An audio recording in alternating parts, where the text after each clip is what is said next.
So people, as you're gathering and you're coming into your seat to join us, welcome. It's Thursday morning, the 9th of April, when we're recording this. And we are 2.5 weeks into a period of, well, I'm going to wait. I'm just going to kind of let you join, see that I'm here, get yourself settled. It's not quite 9 on the 9th of April. So you can hear my voice. You can adjust to your microphone, your camera, your view. You can come in and settle. Those of you who are live or those of you who join us later, the same process, coming into a space that you can be where we can be together. I'm going to close my eyes for a moment. You might just close yours too. So that the very first thing we do together is connect and see each other, and then hold that image of each other as we come into ourselves.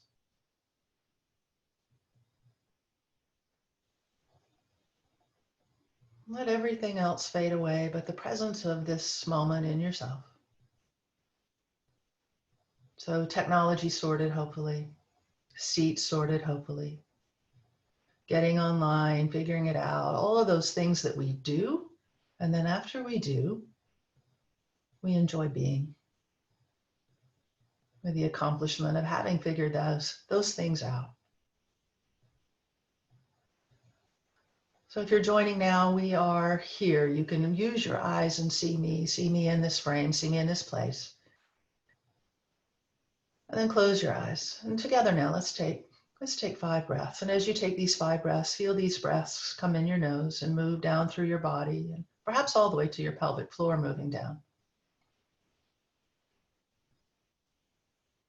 And as you breathe out, feel the reverse path of that breath from the bottom of your body all the way up the spine and out your nose. So it travels in the breath all the way up and down. And then it reverses course and flows back out. And as you take these next 3, feel the way the body responds to breath to open. And as you let the breath go, feel the way the body responds to let breath go.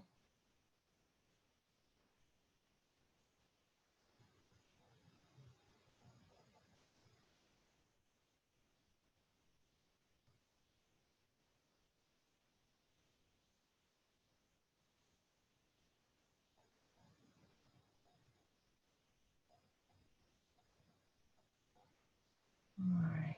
We're going to come back into presence with each other from a place of being present in ourselves. Lower your chin down to your chest. I'll do it too.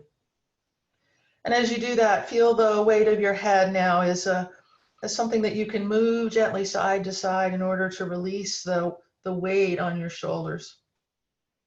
Let your upper body move, let your spine move. Move again from the still place, gradually transitioning yourself back up. And then open your eyes, let them adjust to light back into the place of your room. Lift your eyes and let's reconnect. My name is Lisa Kaley-Isley. I'm going to be talking to you today about things that are very timely. And I want to let you know a little bit about my experience that relates to me talking to you about this today. So I'm a clinical psychologist, my first career, and I decided on that very early. I was fortunate to be influenced by somebody who I admired. I had a hero, and that hero was becoming a clinical psychologist. And so I decided that's what I wanted to be too, because I shared some of those qualities I saw in her of interest in other people, wanting to understand more deeply what motivated us, the power of emotions and thoughts and behavior on the quality of our lives and how we could influence them to live better lives and to help other people while we did it. And that has carried on in my life. Along the way, though, I discovered a deepening of understanding how to do that through my study of depth psychology and working with people in many settings and of all ages. And I became more interested in the mind-body connection. That led me to working in healthcare settings because I became aware so much of the influence between how our body feels and moves and acts and is used and functions with the way our mind and our emotions do. And then that led me on to yoga, where I discovered the power of the breath, which is the bridge between them. And I discovered what I'd always known because I had been a spiritual person my whole life. I had been an introspective, internally aware person. And I had followed the natural path of what was available to me. Psychology was available to me as something to know and follow and understand. Religion, in the religion that I grew up in, was available to me to feel that connection for my soul and my heart. And then when I found yoga, I found something that encompassed all of those qualities. It cared for my body. It paid attention to the regulation of the energy systems in my body and my breath. It brought attention to my mind and the quality of the thoughts and feelings. It brought an awareness beyond that to something that I had been aware of. It's something you can only be aware of by experiencing, which was that deeper sense of wisdom that tells you, among the flurry of thoughts and feelings, the internal narrative and the things that we think about, how do we also have deeper knowing about what's really right, what's really true for us and really right for us? That guide that when you have it, you have an unshakable sense of clarity and purpose, even if you don't like what it says, which sometimes is true, but you know. And when that is absent, we feel afloat, we feel cloudy, unsure. And then it brought me to this awareness that, of course, we are all connected. Of course, we are all connected in the realm beyond, in this realm and beyond this realm. The actions of one influence the actions of the other. And we know that because the thoughts and feelings and behavior of others have a profound impact on us. And they begin to color and shape the way we see ourselves and the way we see the world. And I learned all of that from psychology, and I learned it again from yoga. And I felt like my yoga practice, which led me to becoming a yoga teacher, and which then led me to becoming a yoga therapist, learning those additional skills and taking that additional time to train, to understand more broadly, to understand more deeply, how to integrate the philosophy and practice of yoga. Because these were two pathways that led me to really understanding human beings, including myself, including others, more completely, more fully, although still not completely and fully, but more so, to understand their motivations, their actions, my motivations and my actions, the ones that I was conscious of, the ones that I was barely conscious of, the ones that were hidden from my view, those dark spots that I couldn't see, and yet I could see the effect of them on my feelings and on my behavior and in the way other people interacted with me.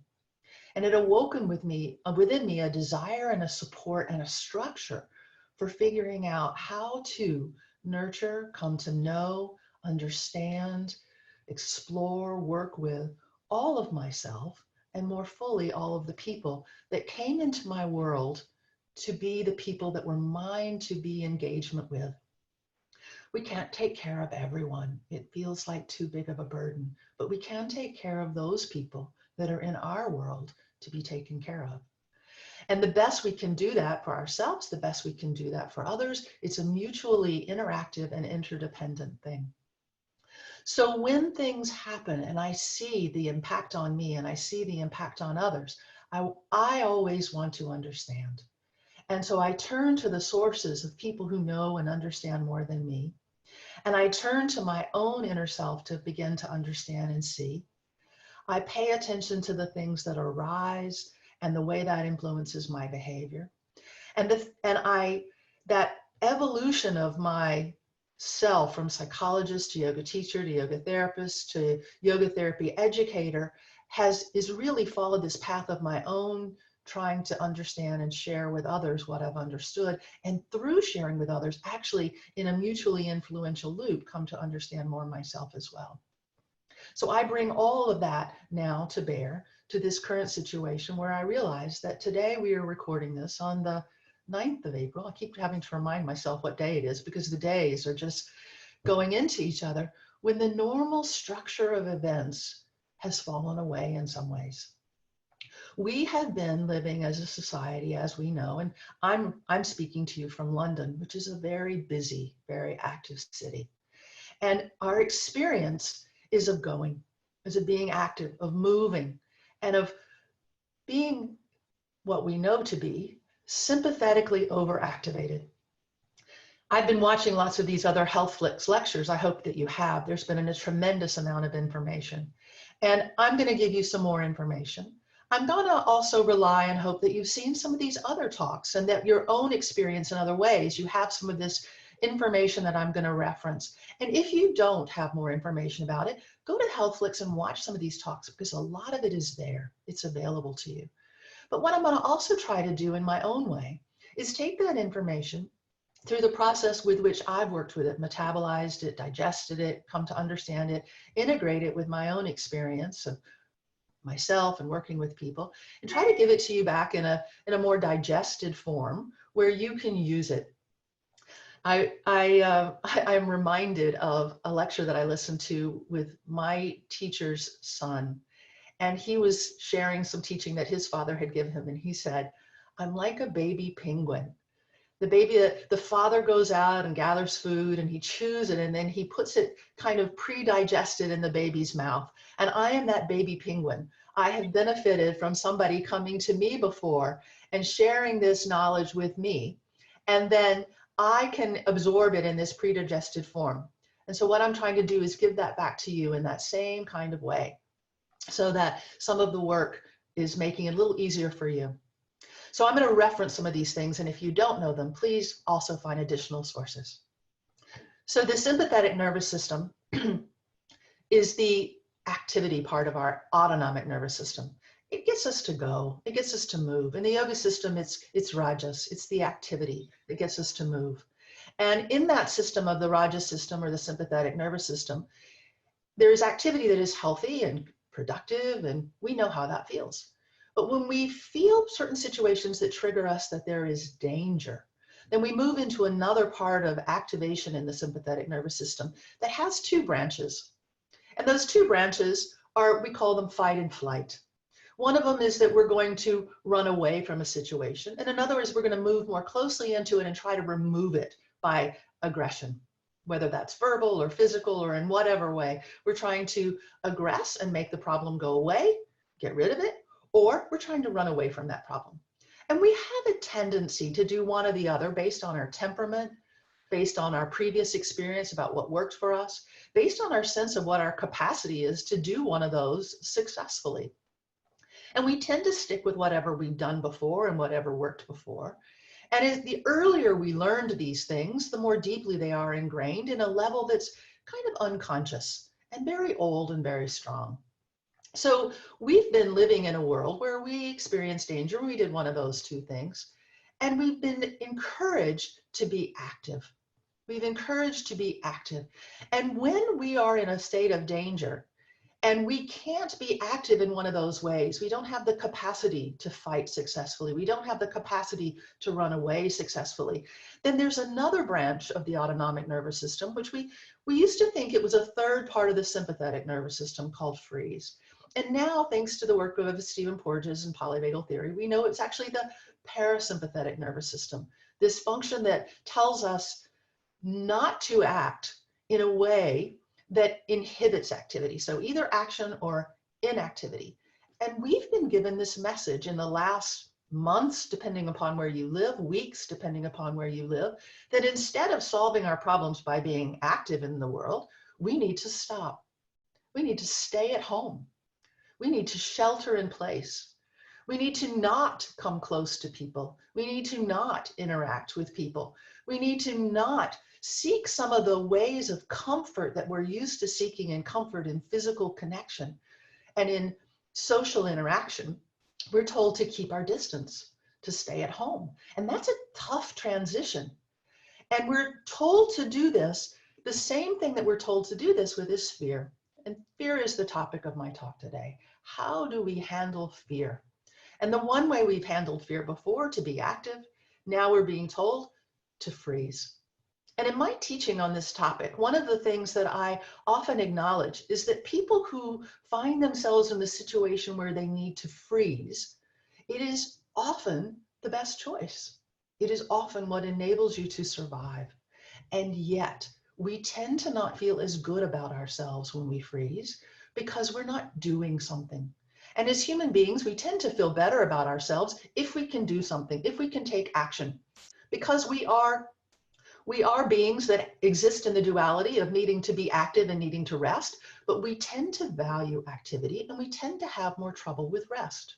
We tend to have more trouble going to sleep. We tend to have more trouble with meditation or being still or the things that are quiet and that we think of them as less productive, even though they are actually deeply, deeply nourishing, restorative, and productive to every level of ourself. But we have this different value system. And so when we're told to freeze, when we're told to stay at home, when we're told to be still, one, we have to transition in this way of being, which takes time. And it takes skill. And we don't necessarily have that skill of how do we now be at home with families? How do we be at home in smaller spaces? How do we be at home without the outlets that we had before? And that can be compounded, as we know, by people who have larger spaces. It's easier. People who have someone at home to shelter with that they would like to shelter with, it's easier. It is conversely harder if there is somebody at home that's difficult to live with. It's conversely harder if there's smaller space, less access to nature, less access to someone who can be a comforting presence. And so the reality of our lives are going to be all different based on the circumstances of our lives and what we're doing as we shelter in place. And this is where I want to offer and turn to you some of the strategies that the yoga tradition offers us, because the yoga tradition offers us methods of self-care. Whatever's going on in the world around us, whatever is going on in the environment of our home, yoga is a practice of self-care. It is something we can do with ourselves, by ourselves, for ourselves. And so this brings me to the fourth pathway, fight, flight, freeze. And then there's a recognition that in the parasympathetic nervous system, now there's two pathways. There's the dorsal vagal, which is the back pathway. It's kind of the shutdown freeze switch. And then there is the ventral pathway to the front, which is our social engagement and social interaction pathway. And sometimes this one has a lot of names. Sometimes the way I first learned it was tend and befriend. And I tend to still like that name because I think it fits for our yoga practice. It fits for us being able to tend to ourselves with self-care and to befriend ourselves, our emotions, our breath, our bodies, our inner wisdom, our connection to all that is. And so if we befriend at all of those levels, if we tend at all of those levels, then we are well nurtured, well resourced, well connected, and we can do that for others as well. It will simply flow in this interactive method where what I have from the deep well that I have, I can give to you as well without depleting myself. And so it's imperative to us that we understand that we can direct our mind to follow those paths, to make the shift from the freeze that makes us feel shut down and unable to do something and not good about ourselves, to the tend and befriend that enables us still to engage with each other.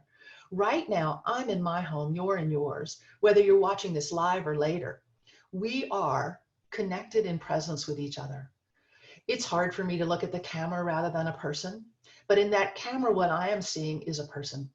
I am seeing through it to your eyes. I'm sharing with you mine. I'm sharing with you my voice that is coming from a place of deeply wanting to connect and be a safe space for you to talk about hard things like fear and how do we move out of it productively. How do we respond to the messages we need to learn about danger so that we take appropriate action for ourselves and others?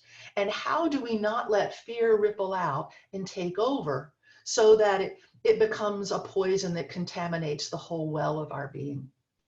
And that's where we move into this branch of social engagement, being connected by voice and eyes, the precious gift of social interaction. It's become a campaign of mine to say that we're physically distancing rather than socially distancing, because we have this method in order to really connect with each other and to connect with each other in a meaningful way. the duality of the world makes me constantly aware of the paradox and the irony of things.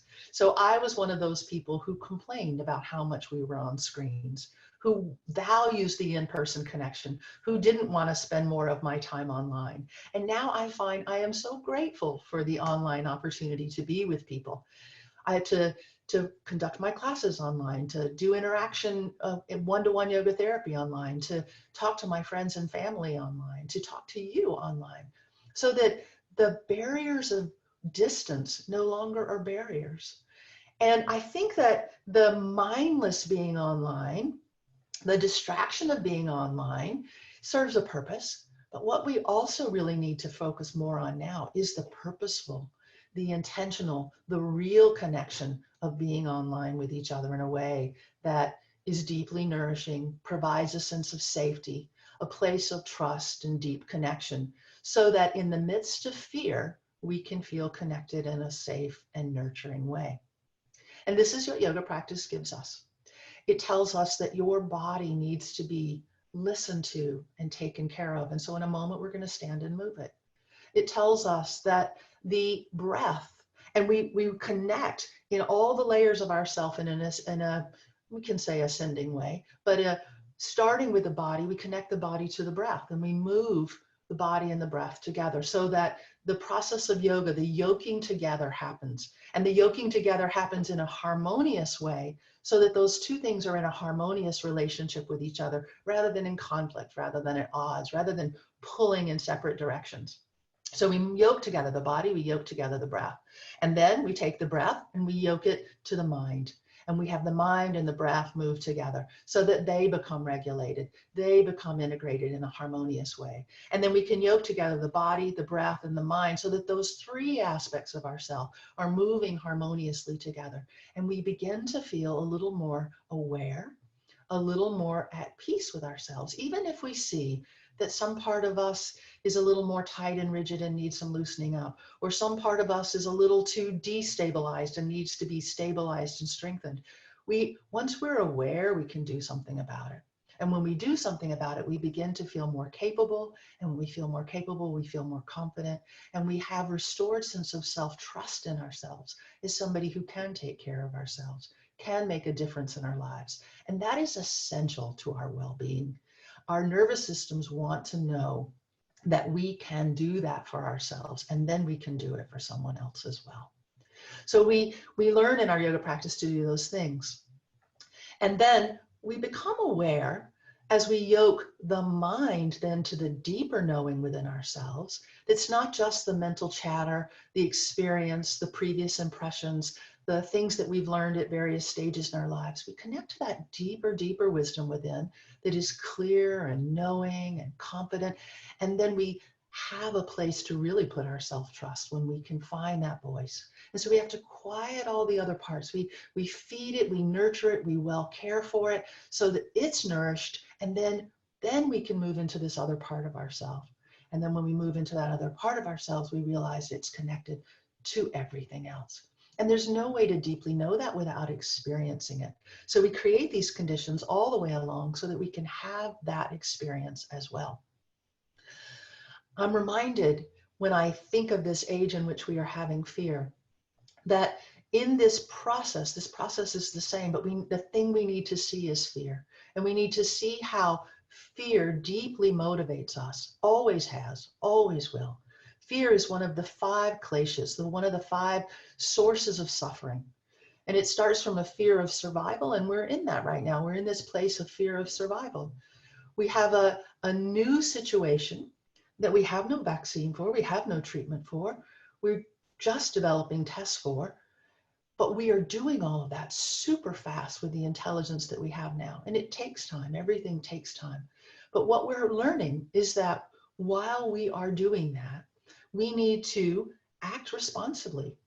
We need to physically separate ourselves while connecting more deeply with ourselves and connecting with other people in a safe way so that we stay valuing connection and support, but we physically separate from those people so that the virus doesn't spread.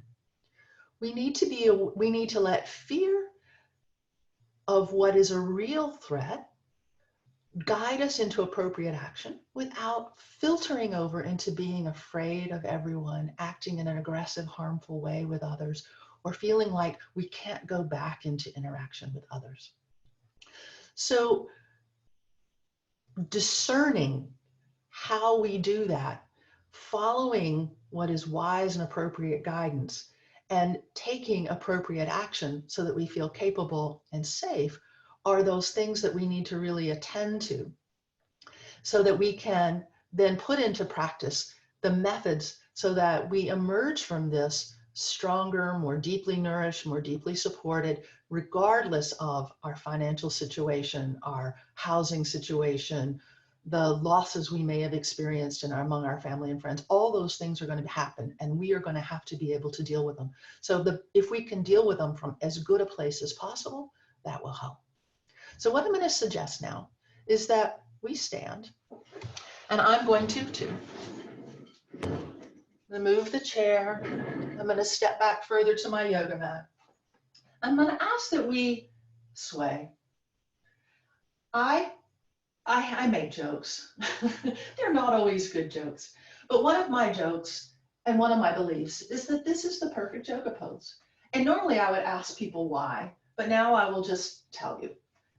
And I'm moving my feet. You probably can't see them. I'm moving my hips. I'm actually moving everything. And this is why I think it is the perfect yoga pose, because in one action, we're moving all the joints. So my entire body is getting used, and it's getting used in a rhythmic and kind of regular way. And my breath is being regulated as I do it. And as I regulate my breath and regulate my body and move all the joints of the body, they're all being lubricated. They're all getting blood and oxygen, which means they're all getting fed, all the joints and all the muscles. And my breath is getting regulated with my body. And then, so those first two, and then my mind. When I come into this pose, to me, it has a happy association. It has the association of being a child and being playful. And so sometimes this is about when I think about getting goofy and flinging around. You could think about patting yourself on the back. You could think about getting more creative. You can do something so that the energy flows through you. And then you can think about, okay, now we'll just shake it out. So that any of the heaviness of fear has a heaviness. Sorrow, if you're somebody who's grieving the loss of a friend or someone you know or family in any kind of a way, we're going to just kind of shake this out, right? So that we lessen its power on us. We're acknowledging it's there, but we're also lessening its power to control us so that we can still live our lives with less heaviness and burden. And then once we shake it out, we're going to take all this stuff, and now you're not going to be able to see me unless I change the camera, and so I'll do that. We'll gather all this stuff up, and we're going to bring it down here. And I'm going to suggest that you squat down here with me too, if you can. Gather up all that stuff you no longer need, and you don't need it in your room either. We're going to press it down into the earth. We're going to press it down into the earth because the earth has more power than we do. And very far down in the earth, at the very center in the core, is that molten core that is the source of our gravity, our stability in our orbit around the sun. That heavy core of transformation at the center of the earth.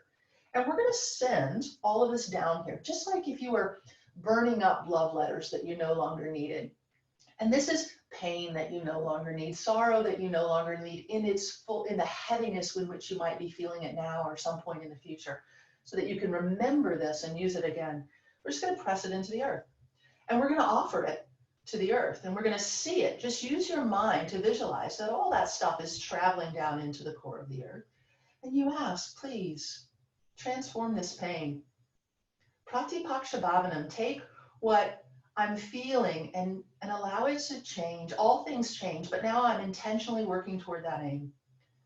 And as you see it go down into the core of the earth, then see that transformation happen. Feel the way it's spring outside, and the earth takes whatever is within, and out of it grows flowers, trees, food to nourish us.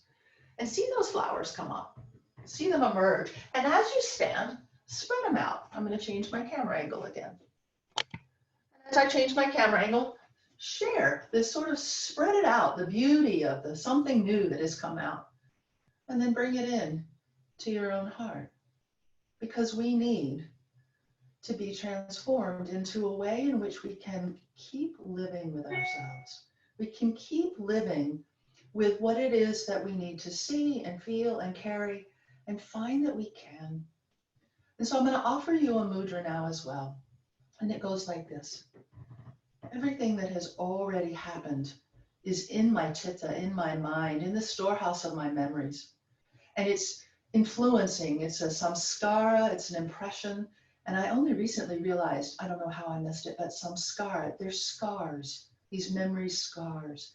And the memory scars become vasanas. They become habit patterns that we're aware of or we're unaware of. And so all of those things exist. I acknowledge them, the things that are happening now, that are things that have happened in my past.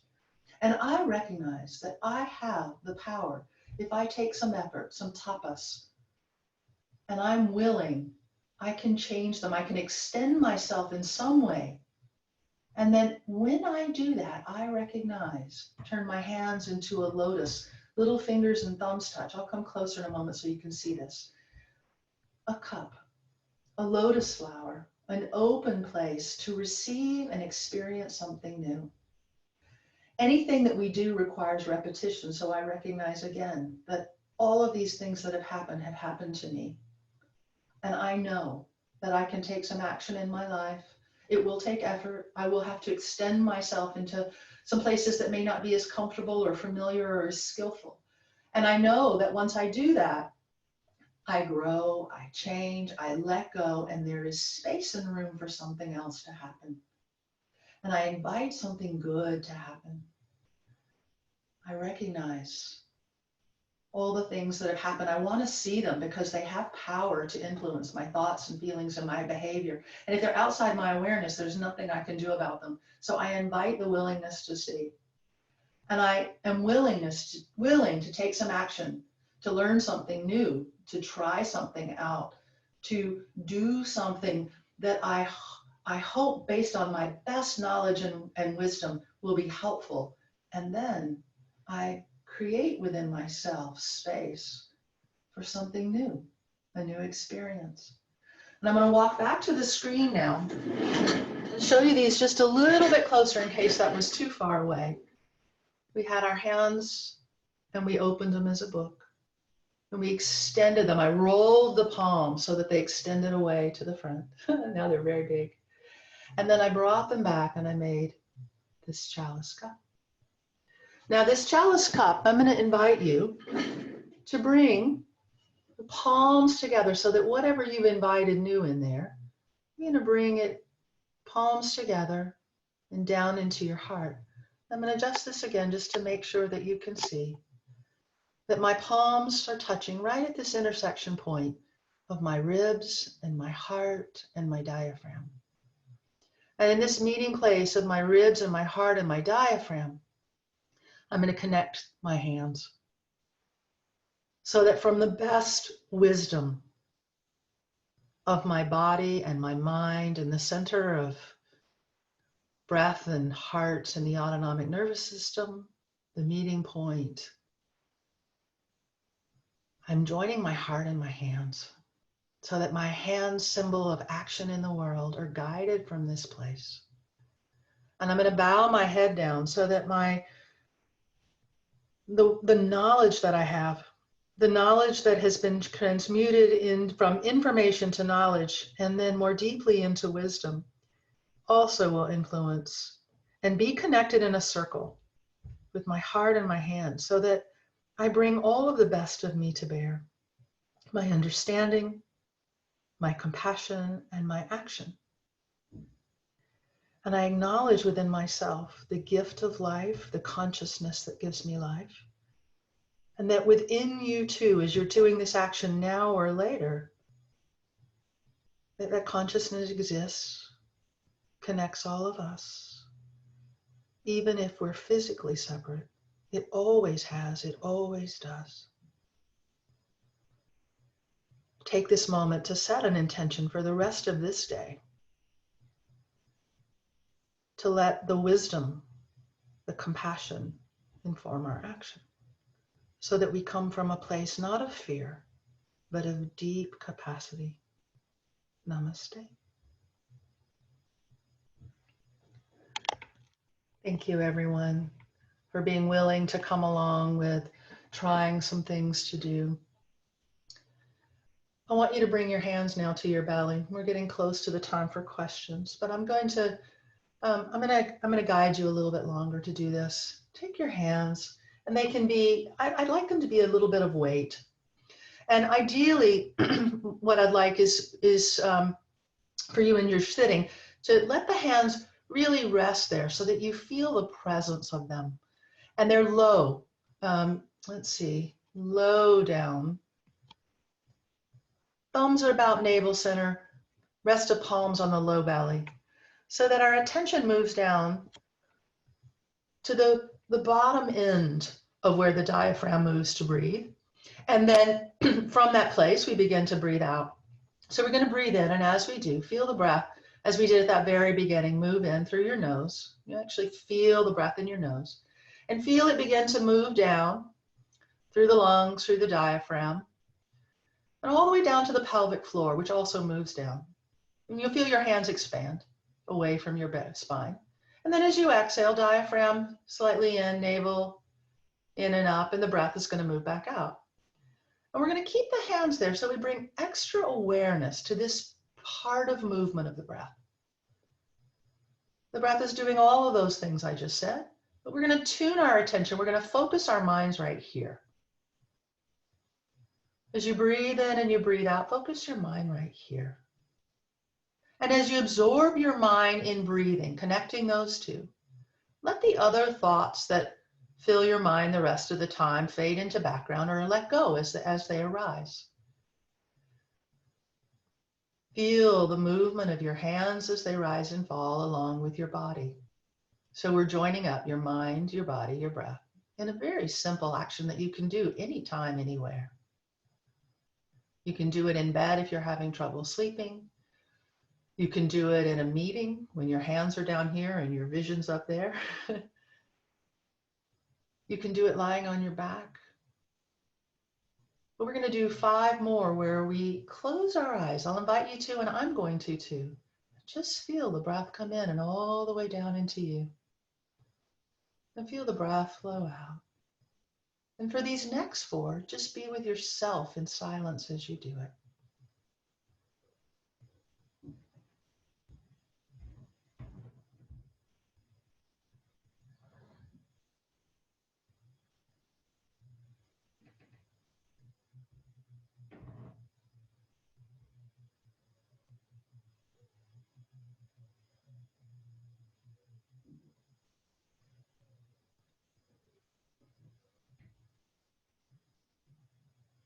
One more, all the way down, opening, and then arising back out. Great. All right, I'm going to open my eyes. You can too. Let's come back into presence with each other. This is the way we move into activity and then into quiet inward activity.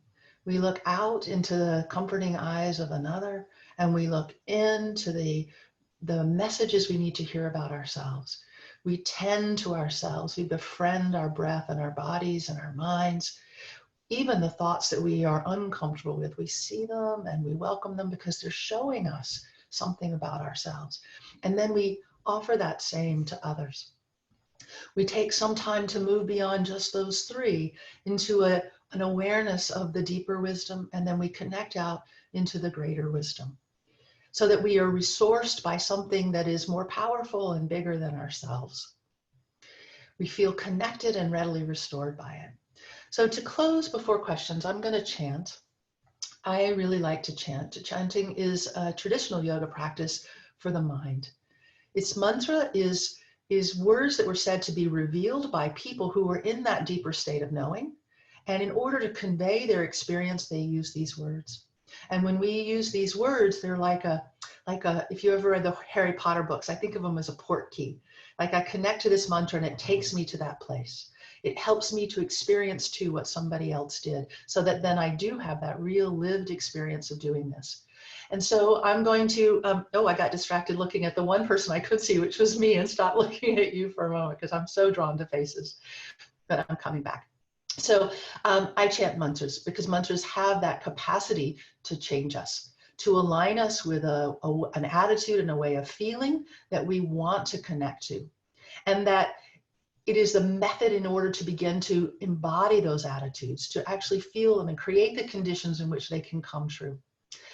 And the mantra that I use so often is called the Sahana mantra. It's a mantra that prepares us to practice together. And I'm doing it at the end rather than the beginning because I don't know who's here and we didn't yet have a connection to each other. And I wanted you to know me a bit. But as we close, remember that we're going to continue to practice. So this is just a portal in to continuing to practice. And I'll type the words up over on the chat. So if you want to open chat at the end, I'll type them up over there. So that, will I? Yes, I will. So that you can see them. But this mantra prepares us to say, may I be protected.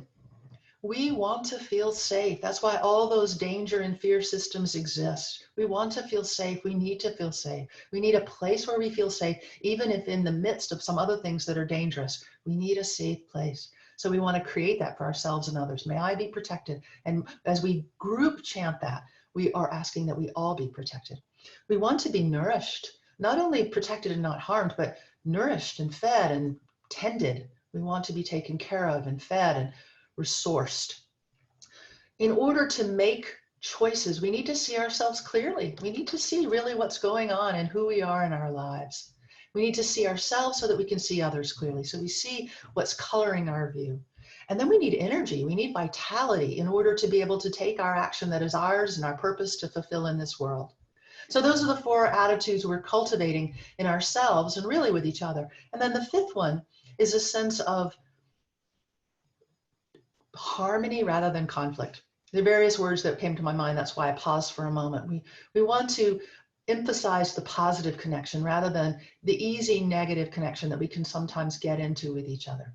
In our diversity and our difference, we want to find the harmony, just like we want to find the harmony in the whole of ourselves. Now, if you know this mantra and you're at home and you're in a place where you can do it, you can chant too. I'm going to chant it twice, once so you know what it is, and second time so you can join it with me if you want to, and a third time so that you can do those same things, but you really hear it well enough to know it. And so if you'd like to get still in your chair and close your eyes and open your ears, you can. Get into a place where you're all about receiving, because that's all you need to do now, and letting your own self connect to these words of, if you're willing, wanting to connect to the desire to not be harmed, to be helped, to see more clearly, to have the energy to do what you need to do, and to feel connected in a harmonious way, even in the midst of danger and separation. So it goes like this. I'm going to close my eyes.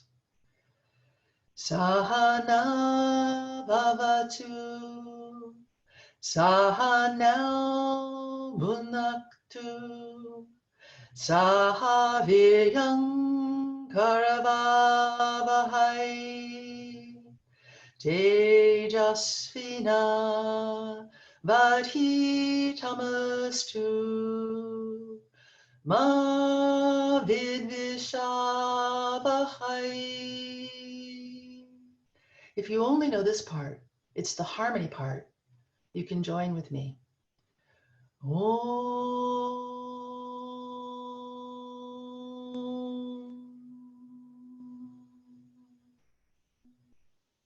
I'm going to open my eyes for this one.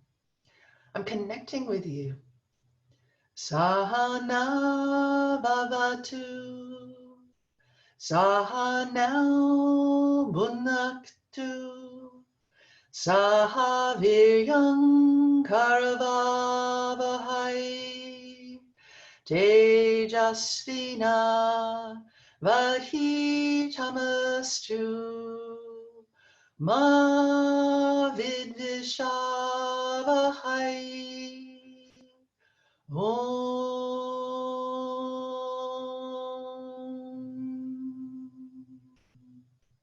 One more time. Sahana bhavatu, bhavatu sahanau bhunaktu saha viryam karavavahai tejasvina vadhitamastu ma vidvishavahai.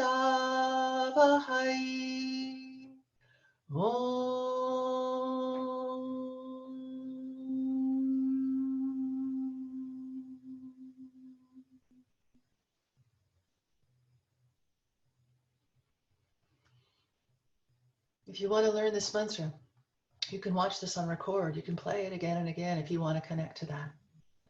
I'm wearing this shirt, Join the Practice, Change the World, for the Himalayan Institute year-long meditation.